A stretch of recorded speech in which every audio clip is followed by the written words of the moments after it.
Welcome to our YouTube channel. Don't forget to like, subscribe and share the videos. رسول اللہ صلی اللہ علیہ وسلم نے 3 اوقات میں نماز پڑھنے اور مردوں کو دفن کرنے سے منع فرمایا۔ نمبر 1، طلوع آفتاب کے وقت حتیٰ کہ بلند ہو جائے۔ نمبر 2، جب سورج دوپہر کے وقت عین سر پر ہو حتیٰ کہ ڈھل جائے۔ اور نمبر 3، غروب آفتاب کے وقت حتیٰ کہ غروب ہو جائے، یعنی جن اوقات میں نماز پڑھنا منع ہے انہی میں دفنانا بھی۔ ابن عمر رضی اللہ عنہ سے روایت ہے کہ نماز جنازہ نماز فجر اور نماز عصر کے بعد ادا کی جا سکتی، یعنی فجر کی نماز پڑھ کے ساتھ ہی جنازہ پڑھا جا سکتا۔ حرم میں عام طور پہ ایسے ہوتا ہے۔ اسی طرح عصر کی نماز کے بعد بعض اوقات جنازہ پڑھا جاتا ہے۔ عام نماز منع ہے لیکن جنازے کی نماز پڑھی جا سکتی۔ قبر گہری کھودیں، اسے ہموار اور صاف رکھیں، میت کو پاؤں کی طرف سے قبر میں داخل کریں، میت کو قبر میں رکھتے ہوئے یہ دعا پڑھیں: بسم اللہ وعلی ملت رسول اللہ صلی اللہ علیہ وسلم، اللہ کے نام سے اور رسول اللہ صلی اللہ علیہ وسلم کے مذہب اور طریقے پر اسے دفن کرتے ہیں۔ سعد بن ابی وقاص رضی اللہ عنہ نے وصیت کی کہ میرے لیے لحد بنانا، لحد کیا ہوتا ہے؟ بغلی قبر، اور اس پر کچی اینٹیں لگانا، جیسے کہ رسول اللہ صلی اللہ علیہ وسلم کے لیے کیا گیا تھا۔ آپ صلی اللہ علیہ وسلم کی قبر اونٹ کی کوہان جیسی تھی۔ پھر قبر پر مٹی ڈال کر سب لوگ میت کے لیے بخشش اور ثابت قدمی کی دعا مانگے۔ جنازہ کے بعد قبرستان سے نکل کر دعا کرنا رسول اللہ صلی اللہ علیہ وسلم سے ثابت نہیں۔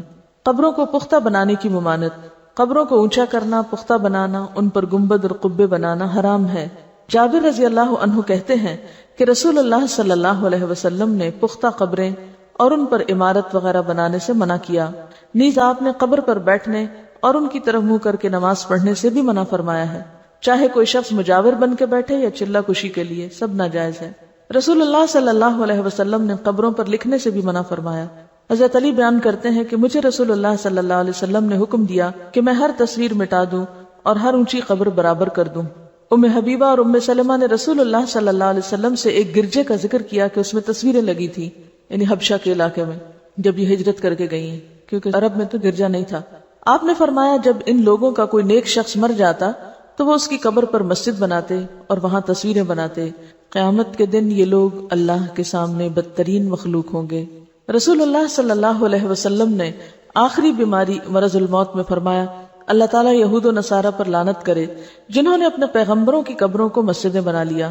حضرت عائشہ نے فرمایا اگر اس بات کا ڈر نہ ہوتا کہ لوگ آپ کی قبر کو مسجد بنا لیں گے تو آپ کی قبر کھلی جگہ میں ہوتی، یعنی اس ریسٹرکٹڈ ایریا میں نہیں۔ اور یاد رکھیے کہ یہ جو قبر کے ساتھ مسجد نبوی ہے یہ قبر کی وجہ سے نہیں بنائے گی، مسجد پہلے تھی اور قبر قریب بنائے گی اور پھر وسعت کی وجہ سے وہ ایک طرح سے جیسے مسجد کے اندر شامل ہوگی، حالانکہ اب بھی وہ ایک طرح سے الگ ہے، ایک کارنر پر ہے، بیچ میں نہیں آئی، ساری ایکسٹینشن پیچھے کی طرف ہوئی، آگے نہیں ہوئی۔ رسول اللہ صلی اللہ علیہ وسلم نے فرمایا میں نے تمہیں قبروں کی زیارت سے منع کیا تھا، اب تم ان کی زیارت کیا کرو۔ ایک روایت میں ہے قبروں کی زیارت موت یاد دلاتی ہے۔ شیخ البانی فرماتے ہیں نبی صلی اللہ علیہ وسلم نے قبروں کی زیارت کرنے والی عورتوں پہ لعنت کی، مگر اس کے بعد آپ نے اجازت دے دی تو اس میں مرد عورت دونوں شامل ہیں۔ آپ صلی اللہ علیہ وسلم ایک ایسی عورت کے پاس سے گزرے جو قبر پر بیٹھی رو رہی تھی، آپ نے اسے اللہ سے ڈرنے اور صبر کرنے کا حکم دیا۔ اگر عورتوں کا قبرستان جانا ناجائز ہوتا تو آپ اس کو قبرستان آنے سے بھی منع کرتے، صرف رونے سے نہیں بلکہ وہاں بیٹھنے سے یا آنے سے بھی۔ حضرت عائشہ اپنے بھائی عبد الرحمن کی قبر کی زیارت کو گئیں، ان سے کہا گیا کیا نبی صلی اللہ علیہ وسلم نے عورتوں کو اس سے منع نہیں کیا؟ تو حضرت عائشہ نے فرمایا پہلے منع کیا تھا پھر اجازت دے دی تھی۔ حضرت عائشہ فرماتی ہیں میں نے نبی صلی اللہ علیہ وسلم سے پوچھا جب میں قبرستان میں جاؤں تو کون سی دعا پڑھوں، اور آپ نے دعا سکھائی۔ تو اس سے کیا پتہ چلتا ہے کہ عورت جا سکتی ہے لیکن کثرت سے جانا منع ہے، ورنہ تو آپ کہتے کہ تم نے جانا ہی کیا ہے وہاں تو کیوں یہ دعا سیکھتی ہوں۔ حضرت ابو ہریرہ سے روایت ہے کہ رسول اللہ صلی اللہ علیہ وسلم نے کثرت سے قبروں کی زیارت کرنے والی عورتوں پہ لعنت فرمائی ہے۔ اس سے پتہ چلتا ہے کہ بکثرت زیارت منع ہے مگر کبھی کبھار جانے کی رخصت موجود ہے۔ وجہ کیا ہے؟ آپ صلی اللہ علیہ وسلم فرمایا فزوروها فإنها تزهد الدنيا وتذكر الآخرة، ان کی زیارت کیا کرو کیونکہ یہ دنیا سے بے رغبتی کرواتی ہیں انسان کو اور آخرت کی یاد دلاتی ہیں۔ رسول اللہ صلی اللہ علیہ وسلم نے فرمایا مردوں کو برا نہ کہو، جو اعمال انہوں نے کیے تھے وہ انہیں مل گئے۔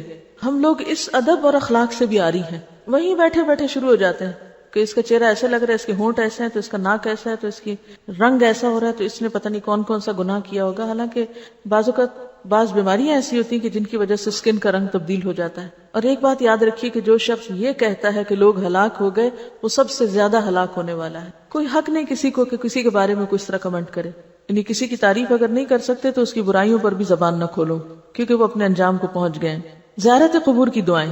جو شخص قبروں کی زیارت کرنے جائے تو وہ یہ دعا پڑھے: السلام علی اہل الدیار من المؤمنین والمسلمین ویرحم اللہ المستقدمین منا والمستأخرین وإنا انشاء اللہ بکم للاحقون. مومن اور مسلمان گھر والوں پر سلامتی ہو. ہم میں سے آگے جانے والوں اور پیچھے رہنے والوں پر اللہ تعالی رحم فرمائے، اور اگر اللہ نے چاہا تو ہم بھی عنقریب تم سے ملنے والے ہیں.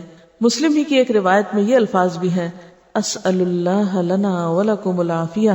میں اللہ تعالیٰ سے اپنے اور تمہارے لیے عافیت کی دعا کرتا ہوں. آپ نے سوال یہ کیا تھا کہ اگر کوئی شخص کہیں فوت ہو جائے تو اس کو ٹرانسپورٹ کر کے دوسری جگہ لے جایا جا سکتا ہے. پسندیدہ تو یہی ہے کہ جہاں کوئی فوت ہو وہیں دفن کرے، کیونکہ زمین تو ساری اللہ کی ہے. کیونکہ ظاہر ہے کہ کسی مردے کو ٹرانسپورٹ کرنا آسان کام نہیں، الا یہ کہ کہیں کوئی مسلمانوں کا قبرستان نہیں یا کوئی جگہ نہیں مل رہی تو دوسری جگہ لے جا کے دفن کر دیں. لیکن کتنا خرچ اٹھتا ہے اس پہ. مجھے یاد ہے کہ ایک زمانہ تھا کہ جب انگلینڈ میں رہنے والے مسلمان تقریباً سارے مردوں کو پاکستان روانہ کرتے تھے اور اس کے لیے باقاعدہ فنڈ ریزنگ کرتے، چندے اکٹھے کرتے اور ہزاروں پاؤنڈ اس پہ خرچ کرتے. میرے خیال میں اگر وہیں پر قبرستان کا انتظام کر لیتے، جب اپنے گھر انہوں نے وہاں بنائے ہوئے ہیں تو مردوں کے لیے پاکستان ہی کیوں، ان کو بھی وہیں چھوڑ دیں. اسی پیسے سے اگر ہر کوئی اپنے اس مردے کے نام پہ ایک ایک اسکول اپنے گاؤں میں بنوا دیتا تو کتنے بچوں کی تعلیم کا انتظام ہو جاتا اور اس مردے کے لیے بھی صدقہ جاریہ ہوتا. ہم بعض اوقات غیر ضروری جگہوں پر مال خرچ کرتے ہیں، حالانکہ اس سے بہتر مقامات اور مواقع موجود ہوتے ہیں جن پہ اگر تھوڑا سا غیر جذباتی ہو کے سوچا جائے تو بہت فائدہ ہو سکتا ہے. جیسے اگر ایک مردے کے اوپر 1000 پاؤنڈ بھی خرچ آئے، مجھے نہیں معلوم آج کل کتنا ٹکٹ ہے مردے کے لیے، کیونکہ وہ ایک سواری کا نہیں، ویسے 2 یا 3 کے برابر ٹکٹ ہوتا ہے. اس کو ویسے بھی وہ لگیج میں ڈال کے بھیجتے ہیں، اندر جہاز میں اوپر تھوڑی رکھتے. تو کرامت کے بھی خلاف بات بنتی ہے. ایک شخص جو فوت ہو چکا ہے اب اس نے جانا زمین میں ہی ہے، وہاں اس زمین میں ڈالنے کے لیے کسی اور زمین میں آپ اس کو بھیج رہے ہیں، اور پھر اس سے حاصل کیا ہوگا؟ یعنی صرف دوسروں کی تسلی کے لیے، اور پھر اس پہ کتنے دن گھروں میں. وہ تو ایک خرچہ ہے نا کہ ٹکٹ آپ کو وہاں سے لینا پڑے گا اس کے لیے. 1000 پاؤنڈ اگر لگتا ہے تو آج کل 1000 پاؤنڈ جو ہے وہ تقریباً میرے خیال ہے لاکھ کے برابر ہی زیادہ ہے. میرے خیال ہے 1,14,000 یا 20 کچھ اس طرح بنے گا.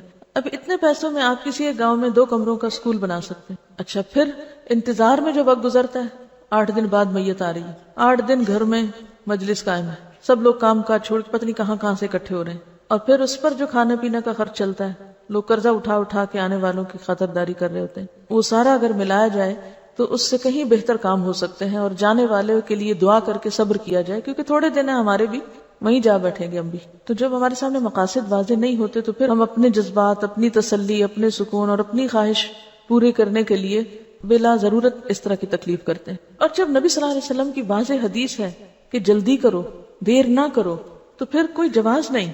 دیکھیے ایک شخص وہاں سے آئے گا، آ کے بس صرف شکل دیکھے گا اور روئے دھوئے گا اور خلاص. آپ پہلے اتنا عرصہ کہاں تھے؟